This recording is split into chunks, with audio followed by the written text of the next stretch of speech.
Well, no, I'm not rushing about at all. Whatever would give you that idea. Welcome to episode 167 at Mighty White's podcast. To give this one a Simpsons title of "Hey Wolves, it's no use praying. I already did the same thing, and we can't both win."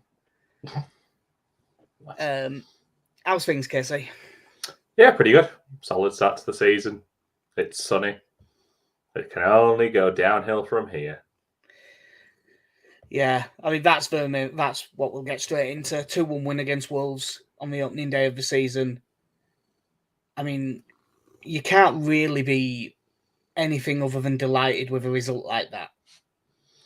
In theory, that's how I should feel. What I did feel was frustration that for the last 25 minutes I ended up watching either Bournemouth versus Aston Villa or Nottingham Forest versus Newcastle, because every stream seemed to switch over to those two games for some reason. Was that at least after the goal? No. Oh dear. Well, you know so, what the so in an odd way, because Soccer Saturday on when we went in front, I did for a second go, oh, for God's sake. Like, and then, yay, but come on. Well, when we talk about the winning goal, I dare say I'll just get you to shut the fuck up for it. I have seen it. I have since watched the highlights. Yeah. Yeah, it was an interesting one. Leeds started the better of the two sides, and to be honest, for the whole first half, I think we looked a lot better than them, but we looked vulnerable on the break, which is pretty much what we expected. But it didn't take very long for you to get your usual doubts when it comes to Leeds United. In fact, it was about 5.5 minutes. Yeah, I mean, colossal winger that Pedro Neto is, sending Christensen for a hot dog there. Yeah, it didn't do Rasmus Christensen's our new big hard Scandinavian bastard image a lot of good, did it? When Pedro Neto, who's 5'8", yeah, and not exactly a tank of a 5'8". Here's a reference for people. He's not exactly Tomohiro Ishii, is it? No. So yeah, when you're watching that 5 minutes into a game, going, I think we need a new right back. Yeah. This one we bought is broken. So yeah, ball over top in behind the fullback, which is their thing. In the first half and in the second half, they played that long diagonal a few times, and it did cause us serious problems.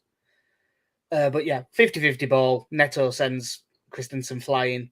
Good crossed at far post. Hwang Hee-chan completely unmarked. Knocks it down. Daniel Podence is getting no credit. Completely miskicks his finish. Volleys it into the floor, and it sort of loops up and over Meslier, and I think went in off the bar in the end. Yeah, I don't know if he actually got a fingertip to it as well. Like it was very close. As soon as Neto had cut back inside, you could have almost paused just paused the live action and just gone, right, here's what's going to happen now.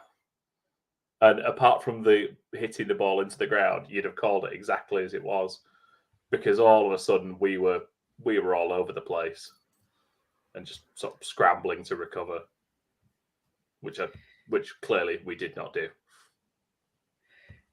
Yeah, it was it was a real worry, and it did sort of take a bit. It took the atmosphere out of it, but not for very long.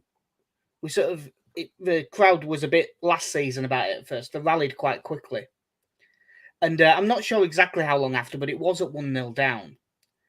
Leeds got a free kick about 30 yards out. Nicely clipped to the back post. Rasmus Christensen gets up well, heads it across, and is absolutely flattened by Jose Sarr. He is assaulted by Jose Sarr is what happened. Yeah. And comes flying out. The keeper is completely within his rights to come flying out for that ball, provided he gets something on it, which he didn't.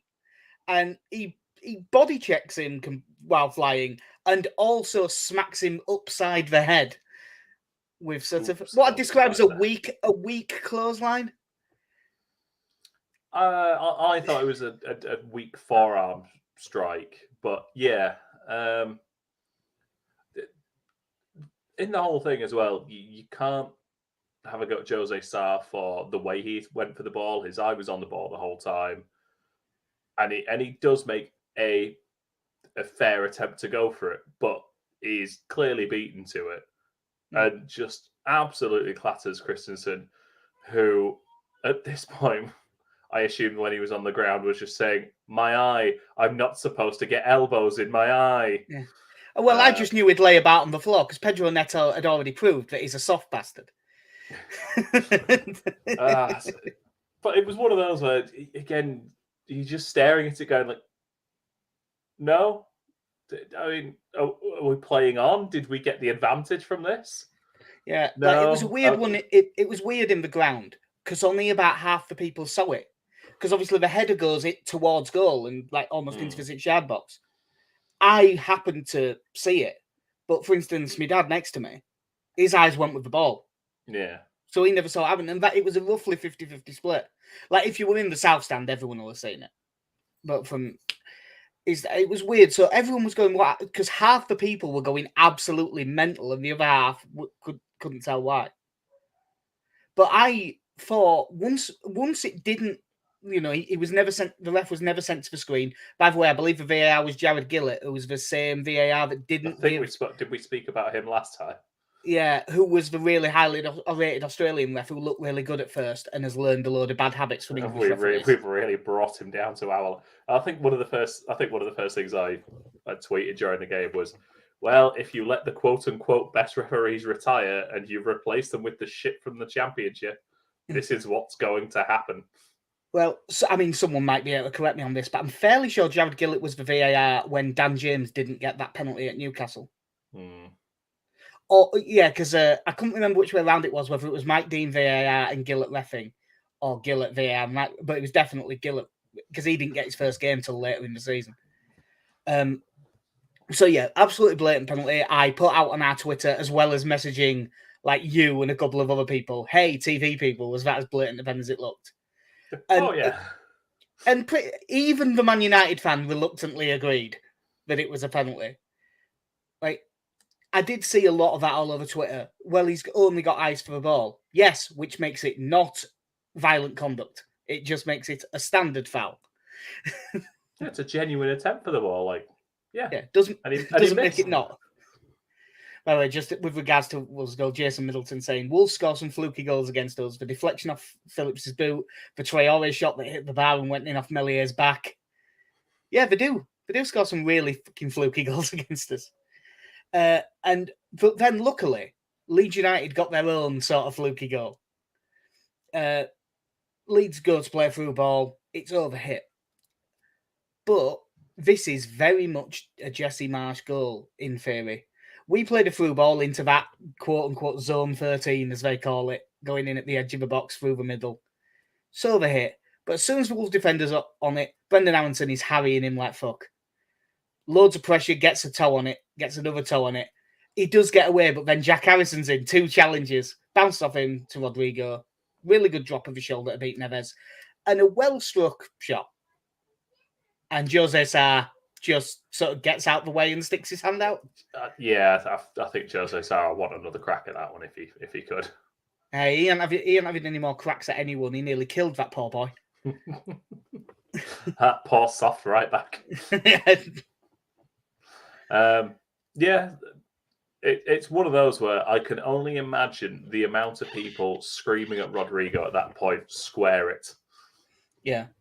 Because I think you had Bamford around the back, but whether you could have actually got it to him, I don't know. But judging by, 1, his position, and 2, people's faith in him, despite his definite hat-trick against serious Italian opposition the previous weekend.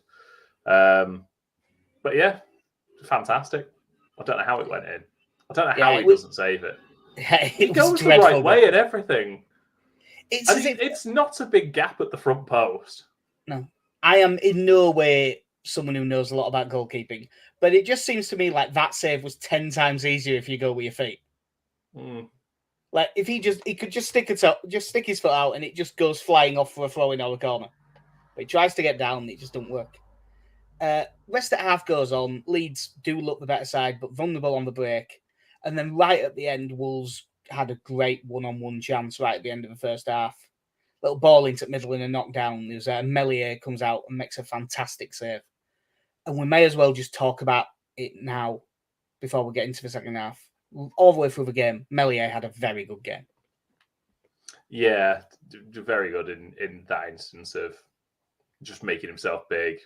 In cricketing terms, set out his long barrier, which with legs as long as his, it's a bloody long barrier.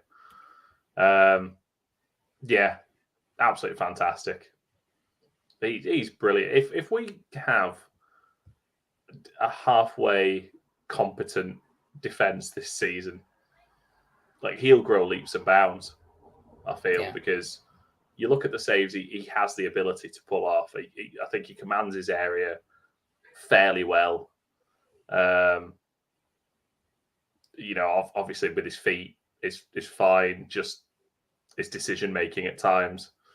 But no, if he's got a better level of protection than what he did last season, I think he can have a very good season. Yeah, I mean he's a really good goalkeeper, and he'd be better in a better side. Because one that thing that he's already in the top 50 for goalkeeper saves in the Premier League. Something down. Having played 2 seasons in a game. 74 appearances or something like that. So yeah, that it was very good. I thought him and Aronson were the 2 best players on the pitch.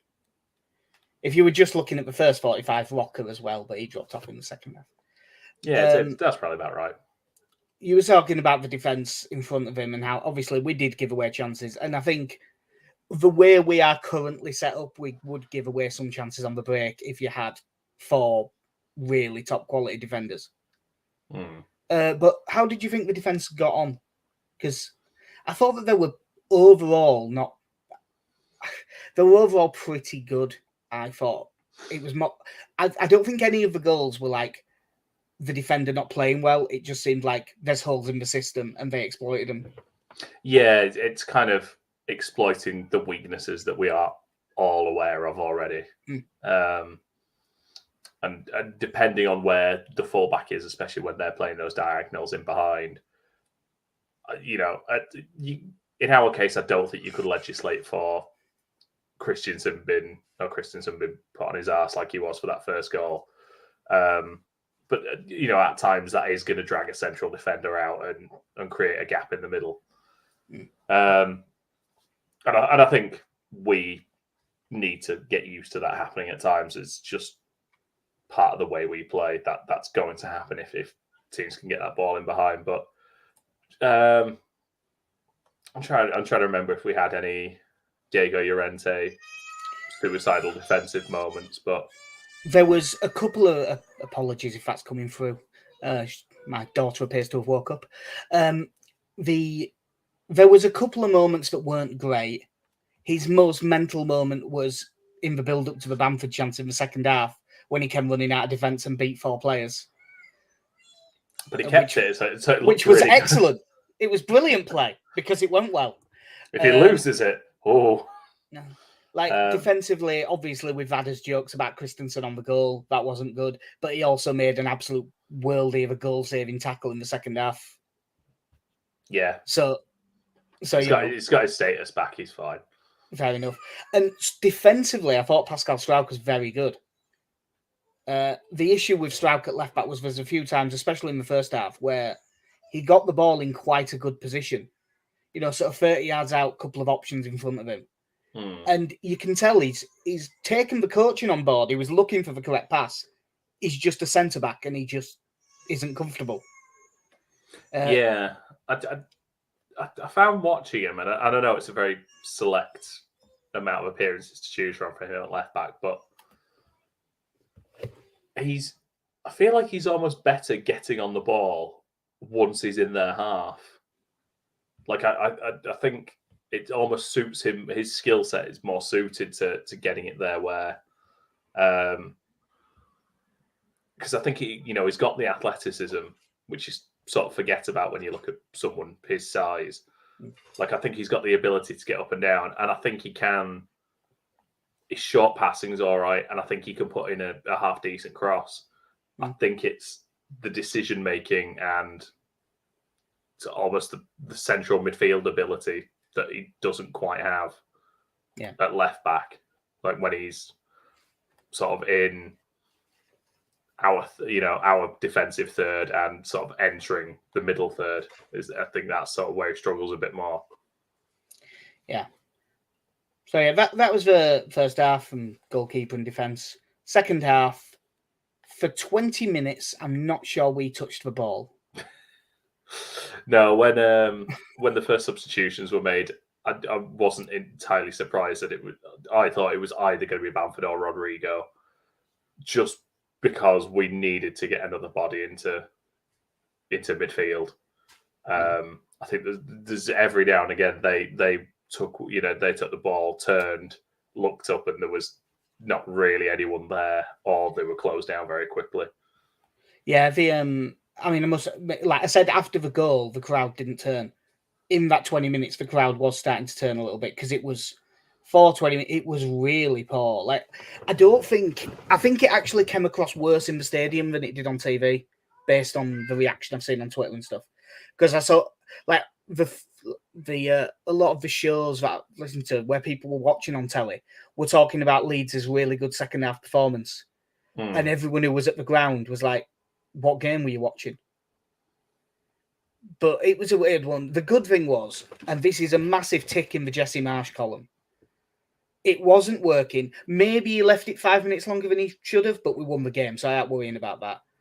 He could see, but we couldn't get the ball. We weren't able to keep hold of it. We weren't able to get the ball through the middle anymore. Took off Rodrigo, who had a pretty good first half, brought on Matthias Klick, and that made a massive, massive difference. Interesting as well, given the talks of Klick leaving, that he was the first one coming on. I suppose it makes sense that in that situation that you need and someone with a bit of experience and not a cooler head will be in that stadium than Matthias Klick, who at times plays like he doesn't actually give a fuck. Yeah. But, now this is pretty much I'm blaming Matthias Klick. He came on and the streams changed, is what I'm saying. Oh.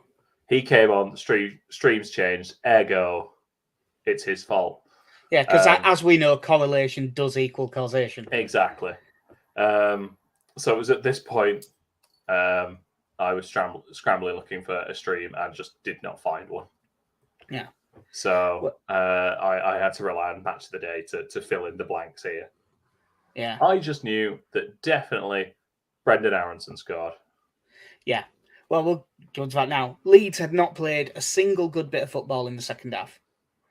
And Klick came on and we started to actually be able to get possession a little bit. We still weren't playing good stuff, but we managed to get possession. And then it was down the left. I think it was Strauch into Sam Greenwood who had come on at this point for Rocker. Inside ball to was it inside to Adams to Klick through for Bamford, who's just onside. Really good ball across. And yeah, Brendan Aronson in the middle to finish superbly. Really good bit of football. Like again, the thing that when Marsch's football works well, this is what it is. 3 quick forward passes. And you're in. And that's the thing that when it works is very, very good. And I mean, I must admit, I was delighted for Aronson getting his first goal. And then even when it turned out, like I have now seen the replay, it was an own goal. But you would have never known that. But this way, 20 years ago, that would have been his goal because it would have been not HD cameras, that had just been D. Yeah. And that in D, it was his goal. Yeah. And in the stadium, there was nobody trying to take it off him, that's for sure. But yeah, really good goal. And it was just... It's so weird to say about the opening game of the season, but I actually think that was a really big moment in the season already. Like I was saying on the last podcast about how we have kind fixtures at the start, we need to get some points early. Again, like this, I think reasonably before the game, if we were drawing this, if we'd have ended up drawing, or if someone had offered you 1-1 draw before kickoff, you know what? All right, I don't think Wolves are better than they were last season, but this season we are probably aiming to be around where Wolves will end up. I imagine. So if you went into this, got a point from them, and then got a win from Southampton, it's 4 points from your first two. I'd take it, but I think the issue was getting the goal, playing some nice football, and I thought without the way we attacked in the first half, I'd probably give it a 7 out of 10. I thought we pressed quite well, but I thought we were in the ascendancy for the most part. And then that's followed by the 20, 25 minutes of the second half, which I think could potentially bring back all the jitters of the back end of last season. And to be honest with how that went, if a goal would have come from them, it would have shocked you. So the fact we kind of weathered the storm, I think was the impressive part. Yeah, in that run, they did have a couple of chances, a couple of breaks. I think, was their header that Melier tipped over? That was at 1-1 as well, I think. Yeah. It was, they really could have had some. But after that, Leeds got some confidence. And although Wolves were throwing stuff forward, like the big chance after that was the Bamford header. Again, that came, Diego Llorente makes a great run out from centre-back. Maybe not the best time to do it at 2-1 up, and it was a bit risky, but if you pull it off, you pull it off. Did really well. Good ball inside. Out to Jack Harrison. Jack Harrison, who created I think it was 7 or 8 chances in that game, which was really weird because I genuinely don't think he was very good in the first half. But in the second half, he was really good. But for instance, the goal counts as his assist, but it was really just harrying and getting a block in.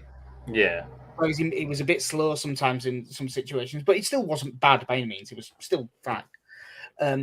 But yeah, the Bamford chance from Harrison's cross, which was a great cross. He had one right at the end of the first half as well that no one got on the end of.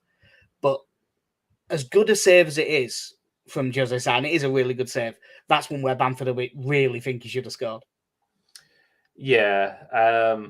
The hope is that it's still getting his match sharpness back and getting his eye in a bit, because as nice as it was getting the goals against Cagliari, again the Premier League is a slight step up from that one.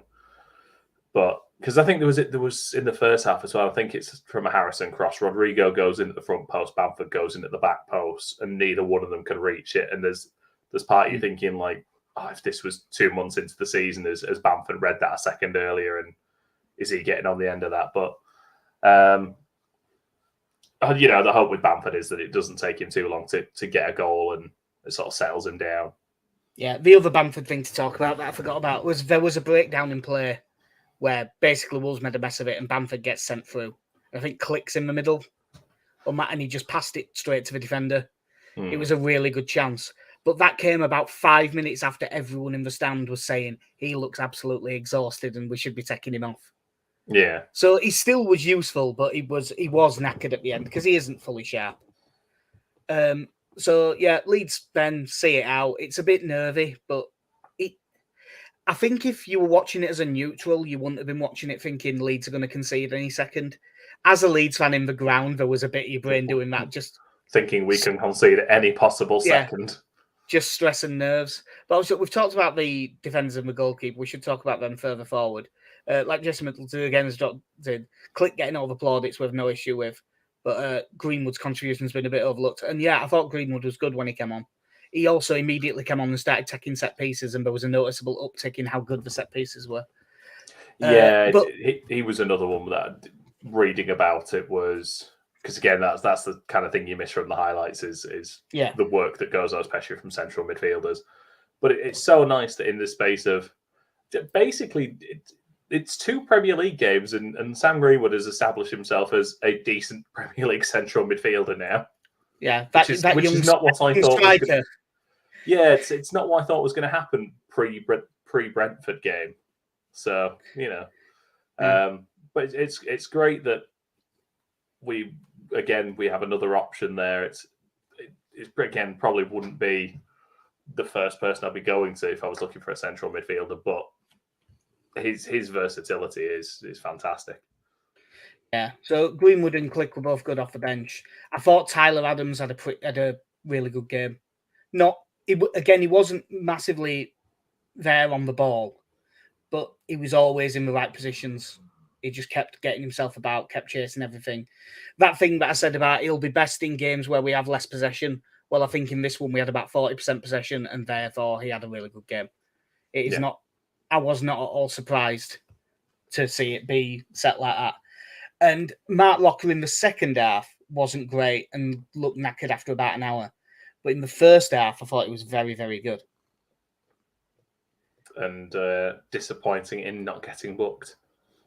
Yeah, well, I might as well bring that up now. So, yeah, in terms of our betting tips, Mark Locker to get a card, which I said was 3-1, and I did send you a screenshot, but it was actually found at 100-30 later. Didn't win. Your Christensen to get the first goal, I mean, he was sort of responsible for it. Yeah. Basically an assist. Which at the time you said was 18-1, but I've later found at 33-1. But finding that value doesn't matter when they both get beat. So both of us are down £10. Yep. However, in our standard points system, 1-0 win for me, 2 points. 2-1 win for KC, 5 points. Yes. So you do win. Yeah. Neither of us get... but speaking of the... Well, actually, which order should I do it? Should probably do that first. Well, you don't need to win money on Mark Rocker when you can win money on Leeds United's under-21s. Yeah. Yeah. I suppose before we go into this, I think I don't know if you want to talk about Wolves' time-wasting tactics and the Bruno Lage Jesse Marsch. Yeah, I suppose we should. Because we won, it sort of don't matter. So I forgot that. In the same way that if we hadn't won this game, I would be so fuming about that penalty decision. They were. I mean, this is how bad their time wasting was. I don't really tweet when I'm at the game, but there were so many long gaps. The incident with Hwang in the first half on the touchline, was. I was watching this on a low resolution stream, and I was looking going, "This is pathetic." Yeah, he hasn't got within an arse's roar of his face. No, they were just as dreadful for this last year, weren't they? They were growing to very much dislike Wolves. Yeah. It appears they were terrible for it under Nuno, and Bruno Lage has made them worse. Honestly, it's so frustrating, and I can't ever envisage. And I'm saying this as a football coach. I can't ever envisage going, right, lads. I'm all for a bit of gamesmanship. I'm all for Mateus Click levels of, you want the ball here, come get it. It's up here, come get it. But Christ, lads, just I mean, you do that all the time with the 8-year-olds, don't you? Well, yeah, but that's just asserting dominance. When you lads can get the football, you are in charge. Until then, you've got to listen to me. But God, it was so annoying. And then I do think my clip of the day is the smile on Archie Gray's face as Lage and Marsch go past him at the full time. And there's just him just smiling. Yeah, because Lage's line was he said something that, in my view, you cannot say, which is, there is a brief bit of your brain that makes you panic when you hear that sentence. But because he didn't actually complain about it officially, you're like, okay, so it's not actually something you shouldn't say. He's called him a cheat, hasn't he? Yeah, and that's everyone's prevailing theory, because it happened exactly when Hwang did that dive. Yeah. Everyone is right in front. Because the best part is Jesse Marsch is stood 2 yards away, and you just see his arm go, come on now. Yeah, I mean, he has called him a cheating bastard, hasn't he, or something like that. and I would say that we will probably never find out exactly what he said, but if that is what he said, he could go public with it, because there is such a thing as a fair comment defense. Yeah, and that is a fair comment. So yeah, the night before this, the 21s beat Derby 5-2. Derby did not have the best team out, as was put quite in a few places on Twitter, which is why I backed Leeds -1, Leeds -2, Leeds -3, and everything except the -3 landed. And should have been more, but Leeds did the thing they did against Calumet and had a bad 5 minutes and conceded 2 goals. But the story out of it really is Mateo Joseph, first game of the season, playing up front. By the accounts of people who were there, because obviously it wasn't on live because there was the Arsenal game at the same time. People who were there live, and you can always tell from highlights, and you never have a bad game in this situation. 4 goals. The first one was excellent. First one was a really good finish. And Sonny Perkins got the other, and it's good to see him have a solid start because he probably, in terms of where he is in his development, would already, in theory, be quite close to the first team.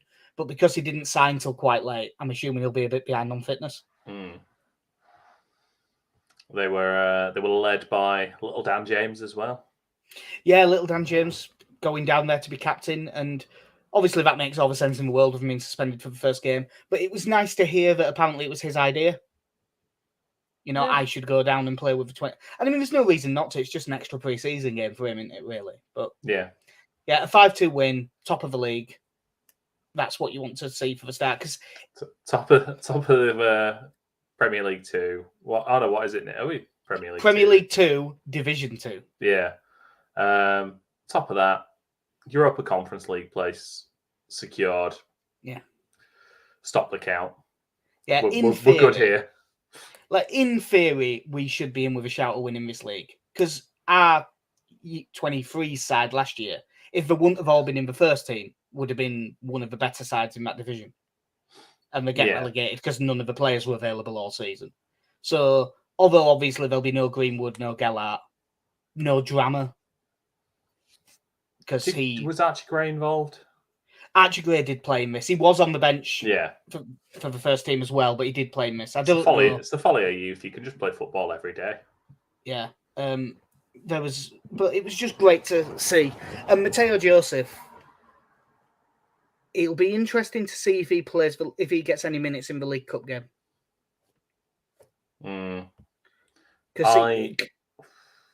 I would doubt it. He might get on the bench, I suppose. Yeah. But I don't think he'll start because I think Gellart will start. Yeah, I suppose when you've got sort of Gellart, Greenwood, Dan James, all recognised strikers. I know you're joking, but just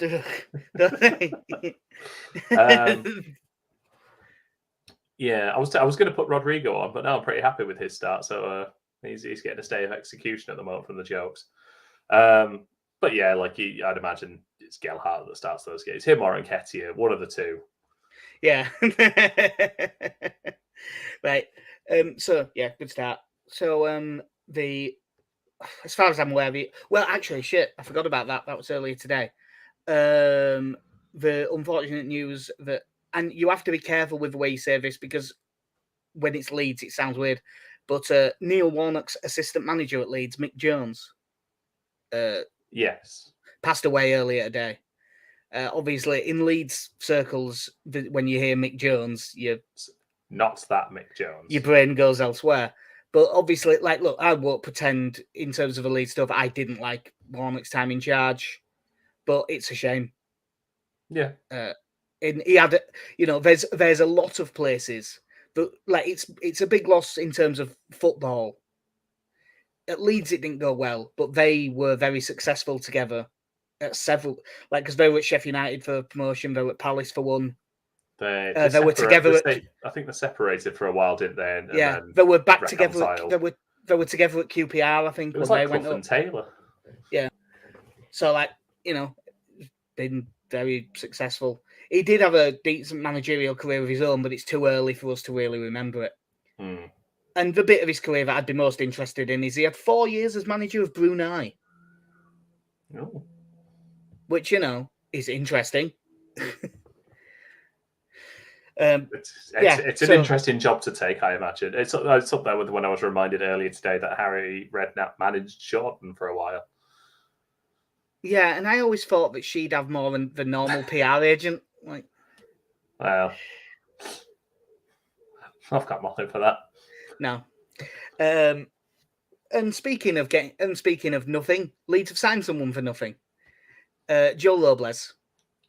Who I heard it best described today as former Spanish under-21 goalkeeper. How old is he now? 33? I believe he's 33. He's not young. I think we have to leave the under-21s thing alone now. Oh, we're doing him a disservice. He's 32. Oh, sorry, Joel. Yeah. Hey, if someone called me 33, I'd be annoyed. Yeah. We needed an experienced goalkeeper, and he is an experienced goalkeeper. Yeah, hasn't played a ridiculous amount of games because he's had a lot of second choice stuff, but played 56 league games for Betis in the last 4 years. So it's not like he's just sat on the bench and done nothing. He's played a decent number of games. When he was at Everton, 42 league games in 5 years. Again, it's more than most number twos. Yeah. And obviously, when he had his loan at Wigan, it was only 9 league games, but he played in and won the FA Cup. So yeah, the main story out of this really is, does Klassen go out on loan or not? I assume he does now. If there is a loan available at a club who will play him every week, and when you're a goalkeeper, the level doesn't even matter that much. I wouldn't really care if it was a League Two side, so long as they said he's going to start every week and we're going to play out from the back. Yeah, he just needs the game time, doesn't he? At this point, because at best he will be on the bench if Robles starts, but even if he got injured, realistically, it's probably only going to be a couple of games unless one goalkeeper getting injured. It's heard of, but 2 long-term goalkeeper injuries. I'd like to see that. No, and the other thing, obviously, if we send Klassen out on loan, is you need a recall clause in January in case Meslier has got injured. Yeah, just so that we don't have to sign Neville Southall on a free transfer. Yeah. No, ours is Kevin Pressman. Oh, God. Yeah. Jason Brown. Probably Jason Brown now. Because he was... He was not a slim man when he was playing. So, yeah, solid. It's probably the least controversial Leeds signing ever. Because everyone has just gone, yeah, right. Cool. No one's happy. No one's sad. Everyone... just the reaction of, it wasn't Ben Foster. Yeah. Anyway. Yeah. No YouTube vlogs that, I'd end up actually having to watch if he played for Leeds. Christ. It's a terrible version of being the elite. Hearing Ben... Sorry, I've got some things in my head. Ben Foster stepping off the coach and super kicking the driver. Him and Meslier together, obviously. Super kick party. No, like one of them's going to be intimidating. It's Robles. He's a big boy. Yeah. Yeah, like I say, it's just what we needed. Yeah. So on to next weekend, because I was going to say, before we go on to that, do you want to talk about the Kania and Radrizzani interviews?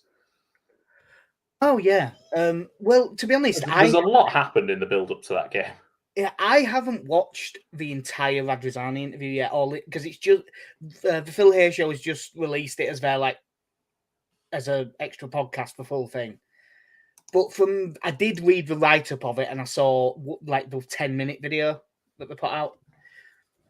Most of it was completely reasonable.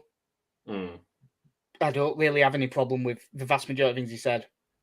Every now and then he says a very silly thing, saying it is impossible that we'll get relegated. That was a stupid thing to say, objectively. Even in your second language, that is a really stupid thing to say. I feel like that comment was the interview equivalent of him just putting Adam Forshaw. Yeah. With the sunglasses emoji. It grabbed all of the headlines that one basically offhand. It wasn't quite offhand's probably a bit too nice to him. But yeah, that was the main takeaway. That he just said something. But the rest of it, I thought was fairly reasonable, to be honest. And Kinnear on the square ball, again, I thought for the most part it was fine. There was a couple of times where he got challenged on something, and because I thought Dan Moylan did a very good job. He was challenged on things, and he just sort of his answer was a little bit wishy-washy on a few things, but you're never going to get what you really want to hear out of it, because even when they're talking to each other, they're probably not just going, yeah, that's crap. And the thing I have sympathy with them on is the ticket stuff, because until the stadium's bigger, there is no actual. That's it. I mean, we already have the waiting list for season tickets, and if you make the memberships cheaper, like you said, you've got more people will buy them, meaning more people are competing for the tickets. So it is a supply and demand price, I imagine. I mean, for what it's worth, I do think that the memberships are too much money. But if you own a business, you will sell them. You'll sell them if for 50 quid, you'll sell them if for 70. So if you're running a business, you're going to price them at 70. Yeah. You know, it's like, as much as that sucks and isn't very nice. There was, I think the one thing, and I didn't pick up on this in the interview, but there was the way a few people were saying that he described Bielsa as being bigger than the club.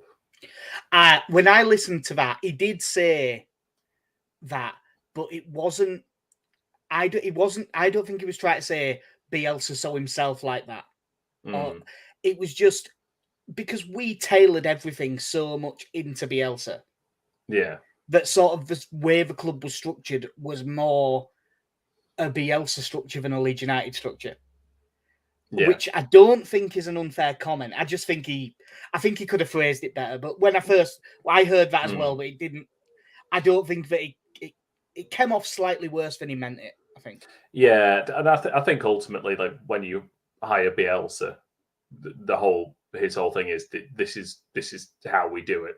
We do it my way, and I don't even think it's an arrogance as such. It's just this is how I want things done. If you want to get the best results from this is how we do it.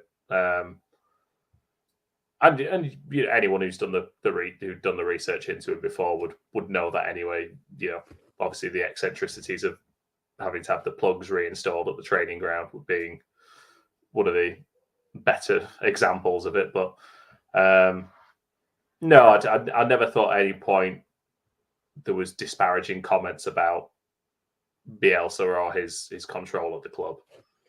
And like when they were saying, you know, they asked him like, "Is he hard to work with?" and he said, "Yeah, but that's because he is." Yeah, we may all love him, and I especially do, but like he would be a nightmare to work with. It was just worth it. When he was talking about the poor club secretary just trying to, no, you need to sign this, please. You need a visa and things. We just, please sign the contract. It will make my job easier. Yeah. It's like, no, I have 7 more videos to watch yet. Like, oh, for God's sake. Yeah. The main negative I took out of it was that, and I know that it's sensible to be non-committal in public when it comes to signings. And I'm not even, because he sort of said once we didn't get the Ketelara, he made it sound like we're probably not getting a striker full stop. Although he didn't say that, that's what he made it sound like. But he also made it sound like we might not be getting a left back, and that I'm not okay with. I've said it a million times, if it's true that Che Adams is available for like 9-10 million to be the backup striker, I'm fine with that. I don't think there's a clearer sign that Che Adams is available than him not playing at the weekend, and Southampton started with 2 strikers, neither of whom are strikers. Yeah, they played like Armstrong up front, didn't they? Yeah. Not Adam, Stewart. Adam is a striker. Yeah. And I just and look, I again, going back to these interviews, I fully agree with the principle that long term, the focus should be on. Oh no, it was it was Adam Armstrong. Oh, was it Adam Armstrong? But then Stuart Armstrong came on for him. Yeah. So yeah, that's why I was mixing. This has got Chris Samba playing up front vibes about it. All of a sudden, just no, that's when Jan Bednarek is up front. But yeah, like I understand long term, if you're Leeds, you don't want to block the pathway for Gelhardt getting minutes and things like that, and it is probably quite a tough line to tread in. We definitely need another striker, but we don't want that person to come in and potentially take away minutes from Joe Gelhardt. Whether Che Adams would be interested in coming in from Southampton, where all right, he's not wanted, but he has, he's played a bit the last sort of 18 months, to come in and be a backup for us would be another question. You see, I think that he probably would, because I think it's probably easier to convince players now that there's 5 subs. Yeah, because you can probably go, look, Bamford is the main striker, but you will be on the bench every week at the least, and you'll probably get on in most games and win. And Bamford was injured a lot last season, so he ain't going to start every game this season either. Yeah. And, if it's actually going to be Gelhardt that plays, then you just don't really talk about that win very much. No. But no, as I said, I thought both interviews, there was nothing groundbreaking in them. There was nothing that made me want to kill it. The most annoying thing that I found was when they said, there was like 3% of season tickets that weren't renewed, and that an incredibly low number of them actually went to people on the waiting list. And although there was justifiable reasons, we lost a few seats for some media stuff, we lost a few seats for a couple of other things, I think that they need to be a bit more transparent with that waiting list. Like, for instance, they won't tell anyone how far up or down it they are. Yeah. I think you should be able to find that out. You should be allowed to know that. Which is funny because you then get it's kind of the opposite. Do you know, by the way, just because I haven't checked, do you have to pay every year to stay on it? I believe so, but I think I hope not. How much? It's not expensive, I don't think. Even so, but like, even if it's only $10 a year, I don't really like it. I think my mum mentioned when she looked at it that it was £10, but I'd have to double check that. Yeah, because I know that you have to pay to get on it. But I mean, that's the thing. I know from experience looking at. Oh, it is a tenner. I found it. Yeah. I know from experience looking at Portland Timbers season tickets when I was so naive, thinking, "Oh yeah, it's an MLS team. You can just walk in and buy a season ticket." No, they've got a several year wait for season tickets, and yeah, it's an annual fee that you pay for it. Yeah. But yeah, but it was I wasn't pleased that, like, I mean, what is it, 20? Even if it was, say, so that 3%, so what, like 600 tickets weren't renewed. Like, you would hope that the first 500 people on that list got them, but by the sounds of it, it was like 100 or 150. Yeah, it sounded like it was a lot lower than you would hope. That was probably my biggest actual that's bullshit that I got in the whole thing. It's just quite funny because you look at the things he was talking about, where he then referenced the loyalty schemes and things like that, and how many fans sort of fell into those groups when they were coming up with the parameters for like the away tickets away games attended and things like that, where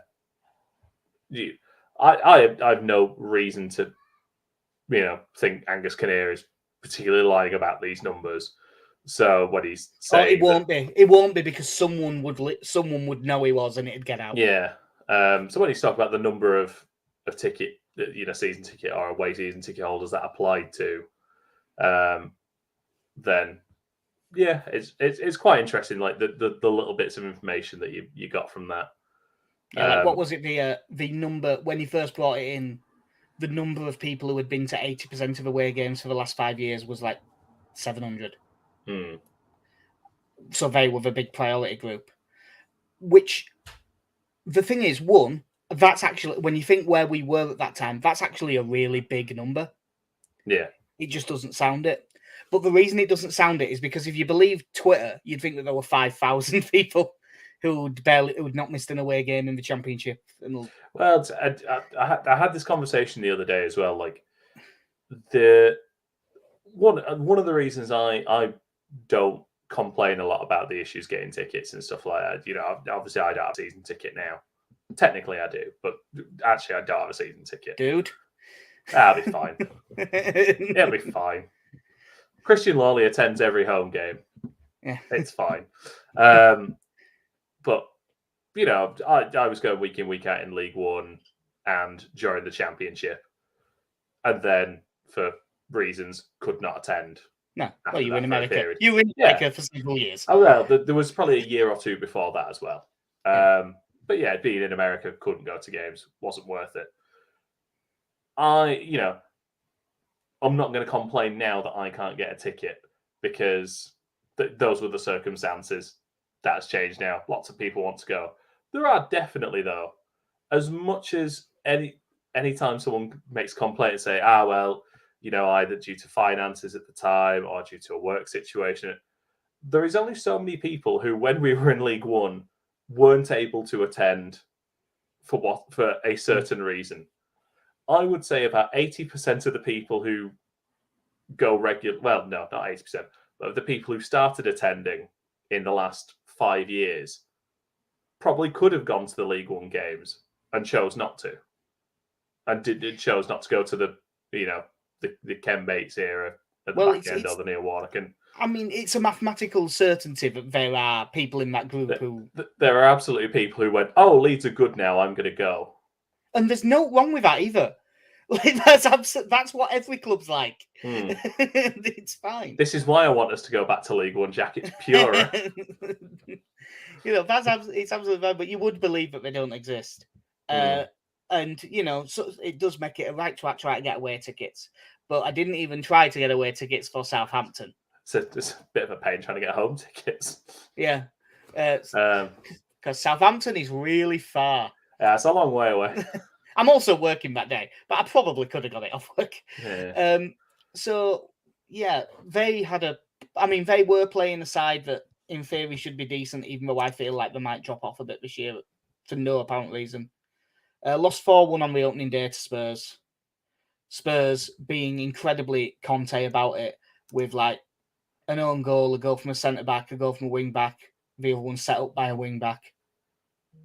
Very, very Conte. Southampton are interesting this year. And because they've basically gone all out with youth. Like they've bought that Romeo Lavia. Joe Aribo played up top. Bazunu in goal. They've gone for a young side with very, very little experience when they weren't particularly good last year. And, I mean, I think that if you went through everyone's predictions, like across the board, I think more people had them in the bottom three than didn't. Yeah, again, I'm just looking at their team now from the weekend. Yeah, and I don't think they played 5 at the back against Spurs. I don't think they'll do that against us. I think they'll play basically 4-2-2 against us. Yeah, it's that thing of they certainly have. They do have experienced Premier League players in there at this point, but I think it's kind of like I spoke about with us for a period in that some of the players that have left, the plugging those gaps with younger players, and there's going to be a bigger gap now in those 23 to 28 year olds. I think in there, and you know there are still some of those players there. You've got James Ward-Prowse, Robbie Hughes at 45. to look at, but I assume is somewhat younger than that. But I feel like when you've had the 2 seasons they've had, you then throw in a lot of 19 to 22-year-olds with not an awful lot of experience at this level, to then probably be scrapping around in the bottom 6 or 7 in the table is going to be a big ask of some of those players. Yeah, like it'll be an odd thing because obviously I think they'll go to a back 4, so probably Jan Valery will drop out. And you'll have Walker Peters right back, Bednar ex Salisu, and I don't know, maybe they'll start Roman Perro at left back, maybe.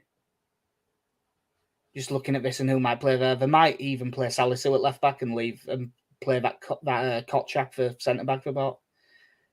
Holding mids, I'd think they'll probably drop that Lavia and play Ward-Prowse and Romeu. Hmm. And then like maybe Aribo and Stuart Armstrong as the second and 2 in 4-2-2, and then like. Oh no, actually, I think Aribo will probably stay up front because they'll probably bring in Nathan Redmond to play one of those 2 roles. But yeah, it'll be back to a more normal Southampton team, you'd think, actually pressing, trying to get forward quickly. It's why I think it'll be an incredibly scrappy game, because both teams are going to be playing the same sort of football. They weren't good games last season. No.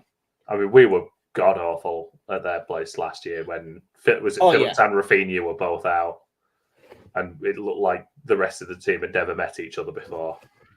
And we only lost 1-0. Yeah, and it should have been way more, shouldn't it? Oh, God.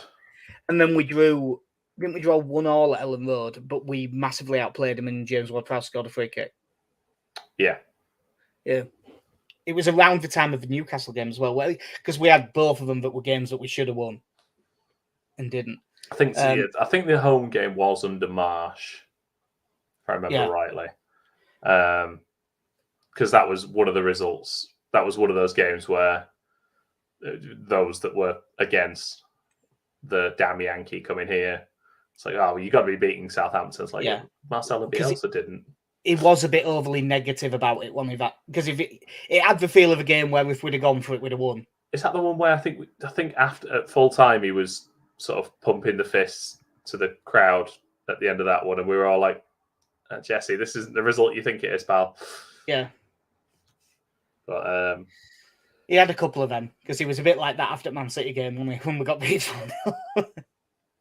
He saw some good things from that. Yeah. So yeah, I'm fairly confident that they'll switch back to the normal formation, but at this stage of the season, it's quite hard to decide on a lineup for them. Other than James Ward-Prowse's set pieces, is there anything that particularly scares you about him? If he plays, Nathan Redmond is quick. So again, there's the possibility of that out ball in behind Pascal Struijk.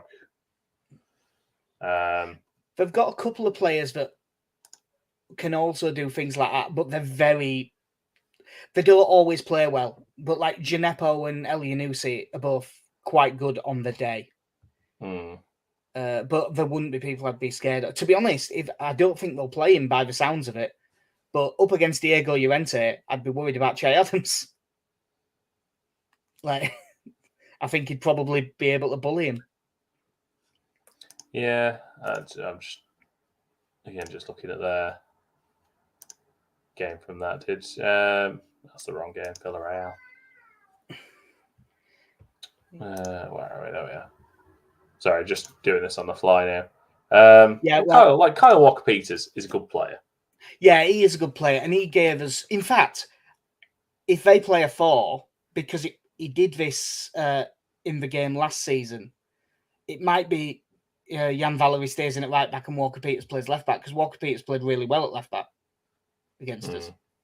He kept basically turning into Leo Messi and just like dribbling past it. That's how they got the free kick. But yeah, they should be solid enough.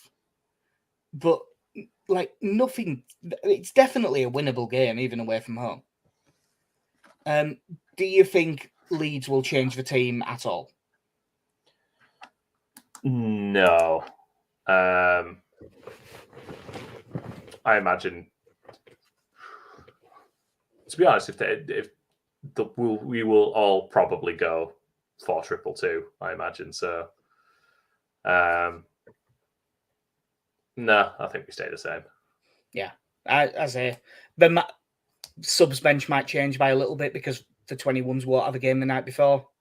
So maybe JB is on instead of Archie Gray, maybe.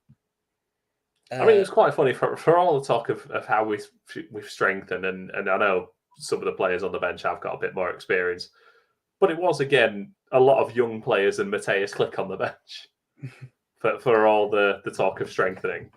But I suppose hello, my fellow children.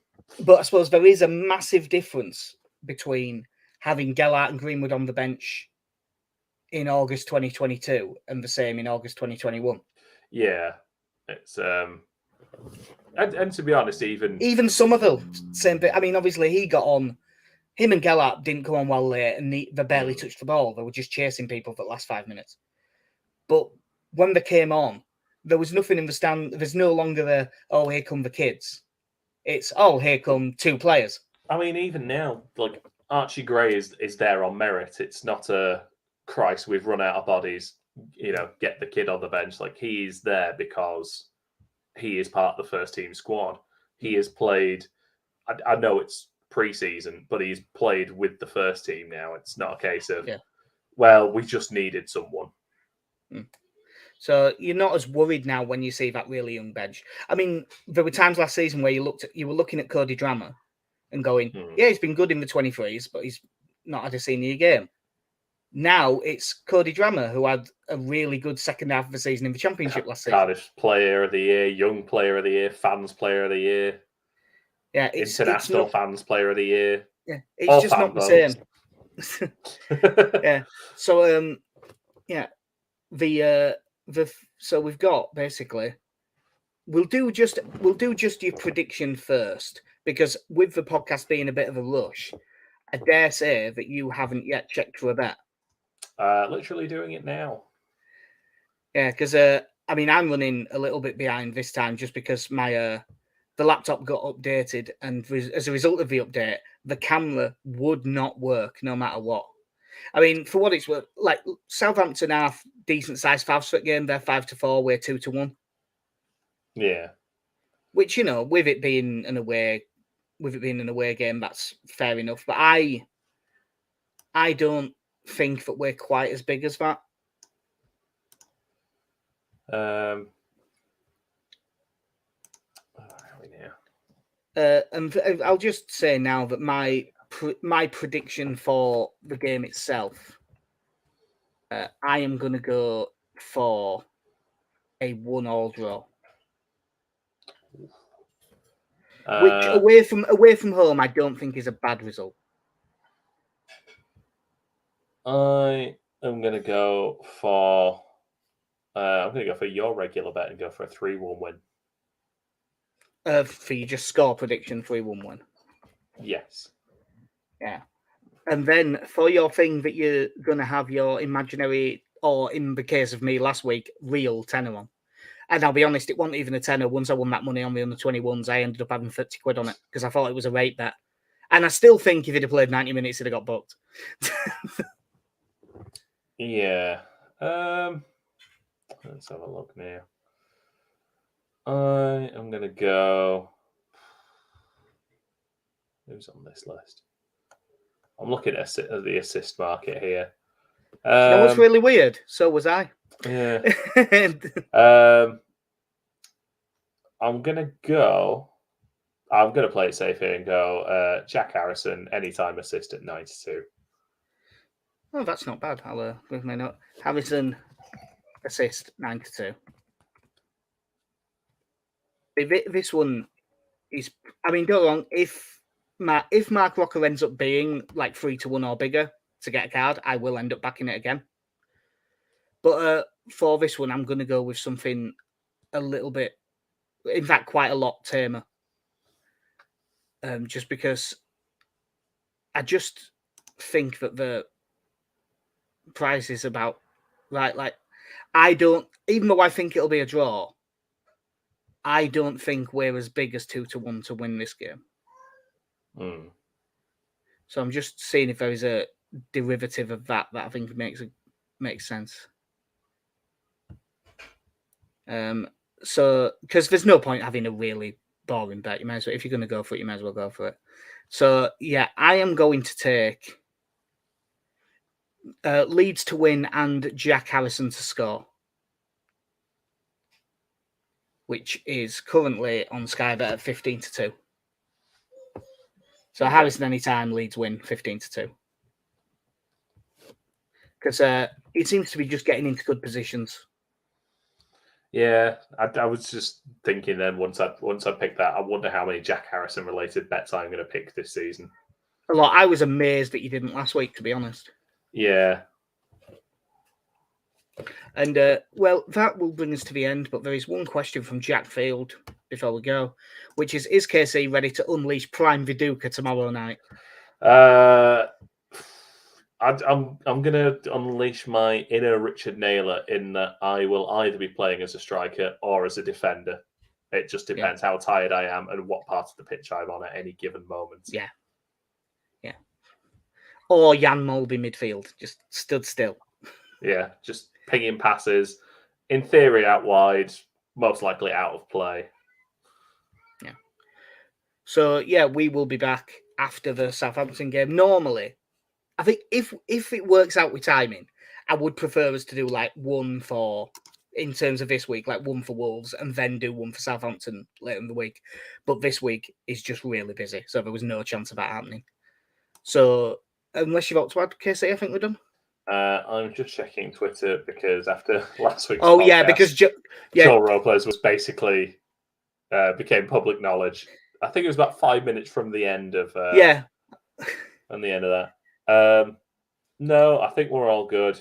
Helder Costa's gone out on loan, but we don't really need to discuss that. Oh God, yeah, I forgot about that. Yeah, Helder Costa's gone to Al Ittihad, and it's going to become permanent at the end. Helder Costa gets slightly more stick than he deserves from Leeds fans, but I'm also glad he's gone.